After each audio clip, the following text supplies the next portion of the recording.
என்கிட்ட நீங்க ஏதோ கொஞ்சம் தனியா பேசணும்னு சொன்னீங்களா? ஆனா அதுக்கு முன்னாடி நான் உங்ககிட்ட கொஞ்சம் பேசணும். உங்களை இவ்வளவு நேரம் காக்க வச்சதுக்கு நான் மன்னிப்பு கேட்க போறதில்ல. ஏன்னா நான் செஞ்சது தப்புன்னு எனக்கு தோணல. எனக்கு இது பிடிக்கல. இந்த பொண்ணு பாக்குறது சந்தையில மாட்ட பாக்குற மாதிரி இருக்கு. அப்பா கிட்ட எவ்வளவு சொல்லி பார்த்தேன், அவருக்கு புரியல. அதனாலதான்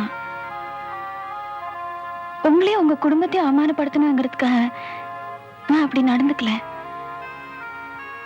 எங்க அப்பா அம்மா நான் நல்ல பொண்ணு, அடக்கமான பொண்ணு, குடும்பத்துக்கு ஏத்த பொண்ணு, அப்படி இப்படின்னு நிறைய சொல்லியிருப்பாங்க.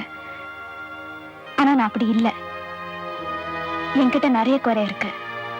கோபம், பிடிவாதம், திமிரு, ஈகோ எல்லாம் உண்டு. பொறுப்பு கிடையாது, அக்கறை கிடையாது, இப்படி நிறைய. இதெல்லாம் நான் ஏன் உங்ககிட்ட சொல்றேன்னா, என்னை பத்தி நீங்க நல்லா தெரிஞ்சுக்கணுங்கிறதுக்காக தான். நான் உங்களுக்கு ஒரு நல்ல மனைவியா இருப்பேன்னு எனக்கு தோணல. நான் சொல்ல வேண்டியதெல்லாம் சொல்லிட்டேன். இதுக்கு மேலேயும் நீங்க ஏதாவது சொல்ல விரும்புறீங்களா?